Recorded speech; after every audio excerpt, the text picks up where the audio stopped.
சர்வ அதிகாரமும் எனக்கு இருக்கிறது என்ற சிந்தனையில் வாழ்ந்தவர்கள், அவர்களுடைய முடிவுகள் எப்படி இருந்தது, அவர்களே அல்லாஹ் தஆலா எப்படி தன்னுடைய ஸ்டைலில் தன்னுடைய பாணியில் அவருடைய முடிவுரையை எழுதினான் என்பது பற்றிய ஒரு சில தகவலோடு இன்ஷா அல்லாஹ் நான் அடுத்த செய்திக்குள்ளே போவேன். வரலாறு நிறைய செய்திகளை சொல்கிறேன். அல்லாஹ்வுக்கு ஒரு ஸ்டைல் இருக்கு, அல்லாஹ்வுக்கு ஒரு ஸ்டைல் இருக்கு. பெரும் பலசாலி அல்லாஹ் தஆலா பலசாலியை கொண்டு அடிக்க மாட்டான்.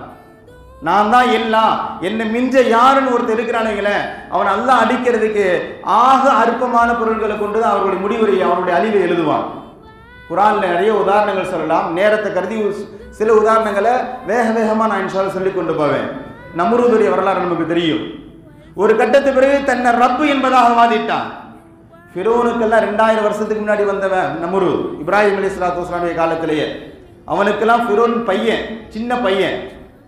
நம்ரூதுக்கு முன்னாடி ஃபிரௌன் எல்லாம் ஆனா வஹ்யி வ உமீத், நான் தான் கடவுள்.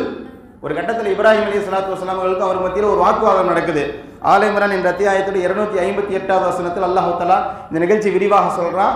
வாய்ப்புகள் கிடைத்த தஃப்சீர் எடுத்து படிங்க. நல்லா சுவாரஸ்யமாக இந்த உரையாடல் நடந்து கொண்டு இருக்கும் இல்லையா. 3வது ஜுஸ்ல 2வது பக்கத்தில் இந்த செய்தி வருகிறது இல்லையா. இப்ராஹிம் அலைஹிஸ்ஸலாத்து வஸ்ஸலாம் கேட்கிற அலம் தைல்லதி ஹாஜ் இப்ராஹிம் ஃபி ரப்பிஹி அன் ஆதாஹுல்லாஹ் முல்க். இப்ராஹிம் இடத்துல ஒருத்தன் வாதம் செய்தான், அவனை பத்தி உங்களுக்கு தெரியுமா? இன்னும் அல்லாஹ் ஆரம்பிக்கிறான் அந்த வசனம் இல்லையா. ஆனா நான் தான் ரப்புன்னு சொன்னான். இப்ராஹிம் சொன்னாரு, இன்ன ரப்பி யுஹ்யி வ யுமீத்து, என்னுடைய ரப்பு சாதாரணமானவன் இல்லப்பா, அவன் தான் உயிரையும் கொடுக்கிறான், அவன் தான் மரணத்தையும் சொல்கிறான். அவன் நினைச்சா மரணத்தை கொடுக்க முடியும், அவன் நினைச்சா மரணித்தவர்களை உயிர்ப்பிக்க முடியும், அவன் தான் ரப்பு. இது பொதுவா மனிதர்களால சாத்தியம் இல்லை. அவன் சொன்ன அன உஹ்யி வ உமீத்து, என்னாலையும் முடியும்னு சொல்லி மடத்தனமான ஒரு காரியத்தை செஞ்சான்.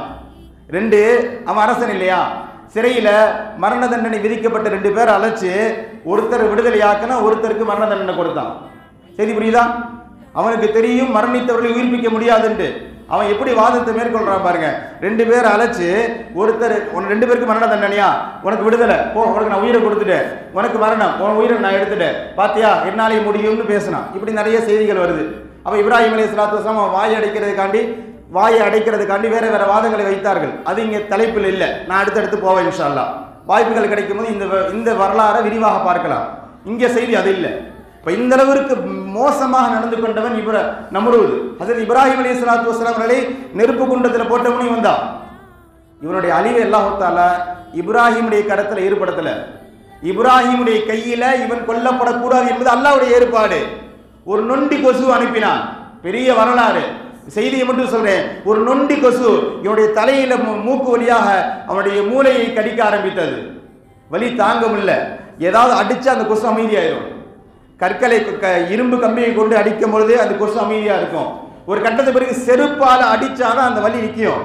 வர்றவன் போறவன்லாம் செருப்படி, இவனுக்கு அந்த கொசு கிடைக்க கூடாது, வலி இருக்கக்கூடாது, செருப்பால் அடிச்சா வலி இருக்காது. அருமையான சகோதர மக்களே, நான் தான் கடவுள் என்று சொன்னவனுக்கு அல்லாஹ் தஆலா செருப்படியை எப்படி வாங்கி கொடுத்தான் தெரியுமா? ஒரு நொண்டி கொசுவின் மூலமாக வாங்கி கொடுத்தார். ஒரு நொண்டி கொசுவின் மூலமாக செருப்படியை வாங்கியே செத்து போனவன் நம்ரூத். 400 ஆண்டுகள் இந்த வேதனையோடு வாழ்ந்தான் என்பதாக தஃசீர்களை பார்க்கிறோம். ஃபிரௌனை எடுத்துக்கொள்ளுங்க, அல்லாஹ் அக்பர். அவனை மாதிரி ஒரு மிகப்பெரிய அநியாயக்காரன் உலகத்தில் கிடையாது. அதனாலதான் ரசூலுல்லாஹி ஸல்லல்லாஹு அலைஹி வஸல்லம் அபூஜஹலை பார்த்து சொன்னாங்க, ஃபிரௌன் ஹாதிஹி உம்மதி, இந்த உம்மத்துடைய ஃபிரௌன் என்பதாக அபூஜஹலை சொன்னார்கள். நிறைய எதிரிகள் இருந்தாலும் ஃபிரௌனுக்குன்னு தனி பக்கமே இருக்கு. வரலாற்றில் நிறைய கொடுங்கோளர்கள் வந்தாலும் ஒரு 100-200 ஆண்டுகளுக்கு முன்பாக ஹிட்லருக்குன்னு ஒரு இடம் கொடுப்போம் இல்லையா, ஹிட்லர், அது மாதிரி ஃபிரௌனும் அவனுக்கு தனி பக்கம் இருக்கிறது. அவன் பயங்கரமானவன். ஏன்பா கொல்றேன்னு கேட்டவன் சொன்னா, இன்னா ஃபௌகுஹும் காஹிரூன், என்னால கொல்ல முடியும், நான் கொல்றேன்னா. சாதாரணமாக பேசுறான். கொலைங்கிறதுல அவனுக்கு ரொம்ப சர்வசாதாரணம். சனுகத்திலு அப்னாஅக்கும் வ நஸ்தஹி நிசாஅக்கும், அந்த குடும்ப பனி இஸ்ரவேலர் இருக்கக்கூடிய ஆண் பிள்ளைகளை பூரா, குழந்தைகளை பூரா நம்ம கொல்லுவோம், கழுத்தறுத்து தலைமுறை முண்டு வர கொலை செய்வோம், பெண் குழந்தைகளை எல்லாம் நமக்கு அடிமையாக வைத்துக் கொள்வோம். இன்னா ஃபௌகுஹும் காஹிரூன். ஏன் தெரியுமா? நாம் அவர்கள் மீது அதிகாரம் செலுத்துகிற இடத்துல இருக்கிறோம். நம்மளால முடியும். நம்மளை ஏன் கூட அவனால கேட்க முடியாது. பனி இஸ்ரவேலர்களை நம்ம என்ன செஞ்சாலும் கிட்டத்தட்ட பாராளுமன்றங்கள்ல இந்த தேர்தலுக்கு முன்பு வரைக்கும் உள்துறை அமைச்சர் சில நேரங்கள் இப்படி பேசினாரு, அல்லாஹ் பாதுகாக்கணும், எங்களால முடியும், நாங்கள் பெரும்பான்மை, 17 மாநிலங்களில் நாங்கள் ஆட்சியில் இருக்கிறோம், மக்களவையில பெரும்பான்மை, மாநிலங்களவையில பெரும்பான்மை. நாங்கள் விரும்பினால் இந்தியாவிலே எந்த சட்டங்களையும் எங்களால் கொண்டு வர முடியும் என்று பேசினார்கள் இல்லையா? இதே வார்த்தையை தான் 2000 வருடங்களுக்கு முன்பாகவே, 4000 வருடங்களுக்கு முன்பாகவே ஃபிரௌன் பேசிவிட்டான். இன்னா ஃபௌகுஹும் காஹிரூன், என்னால முடியும், அவனை அடிக்கிறது தான் என்னுடைய கடமை என்ற அளவுக்கு அவன் அந்த அளவுக்கு அநியாயம் செய்தான். அவனுடைய முடிவு அல்லாஹ் தஆலா ஹஜ்ரத் மூசா அலைஹிஸ்ஸலாத்து வஸலாமுடைய கையில் ஏற்படுத்தல இல்லையா? தண்ணீர் இல்லை, அவனுடைய முடிவு அல்லாஹ் தஆலா தண்ணீரில் எழுதினான். எந்த பனி இஸ்ரவேலர்களை அடிமையாக நடத்தினானோ அந்த பனி இஸ்ரவேலர்களுக்கு கண்ணுக்கு முன்னாடியே அவன் அழிந்து போன வரலாறு திருமறையில் அல்லாஹ் தஆலா பேசுகிறார். அருமையான சகோதர பெருமக்களே, அபரஹா இல்லையா? அபரஹா காபத்துல்லாவை இடிப்பேன் கங்கணம் கட்டி கொண்டு வந்தவன் யமன் தேசத்திலிருந்து. அபரஹாவுடைய வரலாறு தெரியும். மஹமூத் என்ற மிகப்பெரிய யானையோடு வந்தான். அவன் அழிக்கிறதுக்கு அல்லாஹ் இன்னொரு யானைப்படையையோ ஒரு குதிரைப்படையோ வேற வேற படைகளையும் அல்லாஹ் தயார் செய்யல. அரசல அலைஹிம் தைரன் அபாபீல், அபாபீல் என்கின்ற சிட்டு குருவிகளை நாம் அனுப்பினோம். அதிகபட்சம் 1 அடி 2 அடி இருக்கும், 200 கிராம் இருக்கும், அவ்வளவுதான். நம்ம சில நேரங்களில் காடை வாங்குவோம் இல்லையா, அவ்வளோ பெரிய சைஸ் தான். அரசல் அலைஹிம் தைரன் அபாபீல் தர்மீஹிம் பிஹிஜாரத்தின் மின் சிஜ்ஜீல், சுடப்பட்ட கற்களை வாயில ஒரு சின்ன ஒரு 300 கிராமுடைய குருவி, அதுக்கு வாய் எவ்வளவு பெருசு இருக்கும், அந்த வாயில கல் வைக்கிறது அந்த கல்லுடைய சைஸ் எவ்வளவு பெருசு இருக்கும்.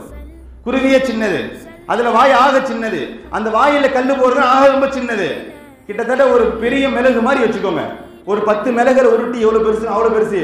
இந்த கற்களை போட்டது அல்லாஹ் தஆலா சொல்கிறான், ஃபஜஅலஹும் கஅஸ்ஃபிம் மஅகூல், மென்று தின்னப்பட்ட வைக்கோலை போன்று. புரியுதா? கரும்பை சாப்பிட்டு துப்புனா அது எப்படி சக்கை இருக்குமோ அது மாதிரி சக்கையாக நம்ம அந்த படைகளை ஆக்கினோம். யானையை அழிக்க அல்லாஹ் தஆலா குதிரையை அனுப்பல, இன்னொரு யானை அனுப்பல, டைனோசர் அனுப்பல, சாதாரணமான சின்ன குருவிகள் அல்லாஹ் தஆலா அனுப்பினான். கண்ணியமான சகோதர பெருமக்களே, அல்லாஹ்வுடைய ஸ்டைல். நீ எவ்வளவு பெரிய சர்வாதிகாரியாவனா இது, உன்னுடைய முடிவு மிக கேவலமாக நான் எழுதுவேன். வரலாறு அபரஹாவை படிக்கும் பொழுது அந்த பறவையை பற்றி நம்ம படிப்போம், நம்ரூதை படிக்கும் போது கொசுவை பற்றி நம்ம படிப்போம், ஃபிரௌனை படிக்கும் பொழுது அந்த தண்ணீரை பற்றி படிப்போம்.